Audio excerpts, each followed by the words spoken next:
안녕하세요, 은홍입니다. 2022년에는 처음 인사드리는데 먼저 새해 복 많이 받으시고요. 오늘은 새해하면 빠질 수 없는 다이어리에 대해서 얘기해볼까 하는데요. 시국이 시국인지라 새해가 밝은 게 감흥이 없긴 하지만 저는 다이어리를 바꿀 때 새해가 밝았구나 하고 느끼곤 하는데요. 긴 시간은 아니지만 제가 다이어리를 사용한 지는 7, 8년 정도 되었는데 다이어리를 쓰면서 느꼈던 것들과 다이어리 쓰는 것에 어려움을 느끼시는 분들이 궁금하실 만한 것들을 얘기해 보도록 하겠습니다. 제가 이때까지 썼던 다이어리들 중에 몇 가지를 꼽아서 가지고 왔는데요. 제가 처음으로 사용했던 다이어리는 이렇게 생긴 보험사에서 준 작은 다이어리였는데요. 처음부터 다이어리의 목적으로 사용했던 건 아니었고 스터디 플래너 겸 메모장으로 가볍게 쓰다가 정말 아주 인상 깊은 일들만 구석에 작게 기록하는 정도로 시작하게 되었습니다. 그러다가 그 다음 해에 마음먹고 문구점에 가서 가장 작고 가벼운 다이어리를 사서 쓰기 시작한 게 이렇게 매해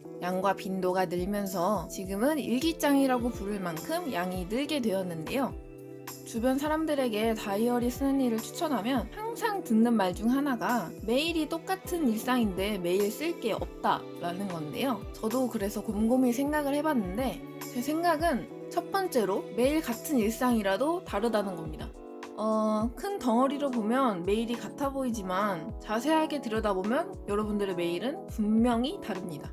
뭐 예를 들자면 그날 먹었던 음식이라든지 인상 깊었던 대화라든지 그날의 기분이라든지요. 두 번째로는 매일 쓰지 않아도 된다라는 건데요. 다이어리를 쓰기 시작할 때 매일 써야 한다는 생각 때문에 오히려 다이어리 쓰는 일을 멈추게 되기도 하는데요. 정말 기억해야 할 만한 특별한 일들만 짧게 한 단어로 쓰는 것으로 시작해보셔도 좋다고 생각합니다. 또 무엇을 써야 할지 모르겠다라는 고민을 가지신 분들이 많더라고요.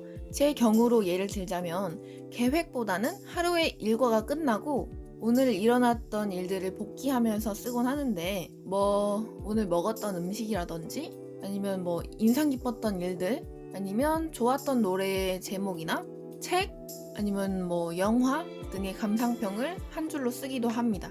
그리고 컨텐츠에 대한 생각들이나 그날의 기분도 쓸 수도 있고요. 지출이 있었다면 지출 내역, 일정, 그 외에 잡다한 생각들까지 글로 쓸 수 있는 것들은 정말 아무거나 가리지 않고 쓰는데요. 개인적으로 제가 좋다고 생각했던 쓸 것은 연초에 이렇게 다이어리를 바꾸면 1년 목표를 한 페이지에 쭉 적고 이 다이어리를 다 썼을 때 그 목표가 이루어졌는지 체크해 보는데 몇 가지 이루어졌을 때 굉장히 뿌듯하고 만약 이루어지지 않았다면 그 다음 해에 목표를 다시 상기시켜줘서 저는 좋더라고요. 여러분들도 가리지 않고 아무거나 써보기 시작하시면 여러분들에게 맞게 어려움 없이 잘 될 거라고 생각이 듭니다.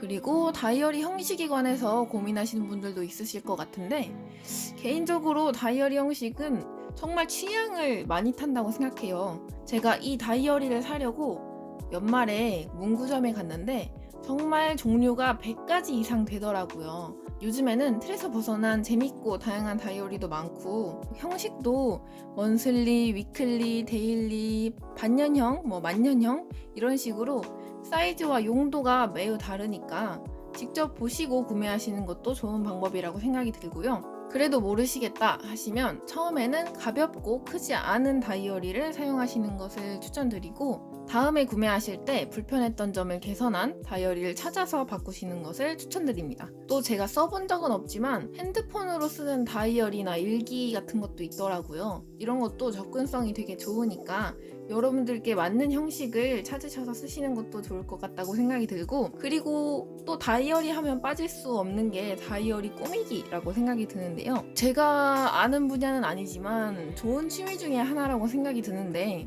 다이어리 쓰는 일에 어려움을 느끼신다면 다꾸로 시작해보시는 것도 좋을 것 같다고 생각이 듭니다. 그리고 가장 문제가 되는 건 의지가 있는데도 까먹거나 질려버려서 중간에 쓰지 않게 되는 일이 아닐까 싶은데요. 저도 되게 잘 질리고 귀찮아하곤 하는 성격인데 어떻게 내가 다이어리를 매일 쓰지? 라고 생각을 해보니까 저는 쓰는 습관을 먼저 만들었던 것 같아요. 예를 들어서 홍대에 놀러간 걸 적고 싶다 하면 처음에는 그냥 홍대 이렇게 단어로 쓰다가 그 다음 해에는 홍대에서 떡볶이를 먹고 노래방을 가서 무슨 곡을 불렀다까지 그 다음에는 홍대에서 떡볶이를 먹었는데 다음에도 오고 싶을 정도로 맛있었고, 노래방에 가서 무슨 곡을 불렀는데 옛날 생각이 나서 친구랑 옛날 얘기를 했다. 역시 과거를 공유하는 친구가 있다는 건 행복한 일인 것 같다. 라는 식으로 제가 매해 바뀌고 있는지도 모르게 조금씩 늘려갔던 것 같아요. 이렇게 부담이 되지 않도록 노력하다 보니까 처음엔 1년에 5번도 쓰지 않았던 다이어리를 매해 조금씩 쓰는 빈도도 양도 늘어서 지금은 매일 한 페이지씩 쓰게 되었는데요. 하지만 절대 길게 또 매일 쓰는 게 좋다는 얘기가 아닙니다. 한 달이 통으로 100지어도 괜찮고요. 짧아도 괜찮고요. 매일 쓰지 않아도 괜찮고요. 완벽할 필요도 전혀 없습니다. 저는 오히려 작년보다 더 작은 다이어리를 구매했는데요. 이렇게 여러분들께 맞는 방식과 형식으로 가볍게 시작해보시는 걸 추천드립니다. 개인적으로 지금까지 다이어리를 쓰면서 느꼈던 장점은 작은 성취를 느낄 수 있다는 게 아닐까 싶은데요. 저처럼 꾸준히 뭔가를 못하는 사람에겐 아주 작은 것부터 시작할 수 있는 게 아니었나 생각이 들기도 하고요. 또 저는 기억력이 진짜 안 좋은데 그나마 쓰면서 기억하게 되기도 하고, 곰곰이 하루를 돌아보면서 마무리할 수 있는 것도 좋은 점이고요. 가끔 어린 날의 일기처럼 펼쳐보면 재밌는 추억이 되기도 하고요. 살다 보면 시간이 가는지 잘 느끼지 못할 때도 많은데 저는 이렇게 페이지가 넘어갈 때마다 시간의 흐름을 느끼기도 합니다. 그리고 마음이 무거울 때는 기분을 적으면서 스트레스를 풀기도 하고요. 저는 이런저런 이유들 때문에 다이어리 쓰는 일에 만족하고 앞으로도 계속 쓸 거고요. 여러분들께 추천드리고 싶은 하나의 좋은 취미라고 생각합니다. 여기까지 짧은 저의 생각으로 얘기를 해보았는데 어떠셨나요? 궁금증이 조금 풀리셨나요? 궁금한 점이 있으시다면 댓글로 달아주시고 또 여러분들의 다이어리 쓰는 법도 공유해주시면 좋을 것 같습니다.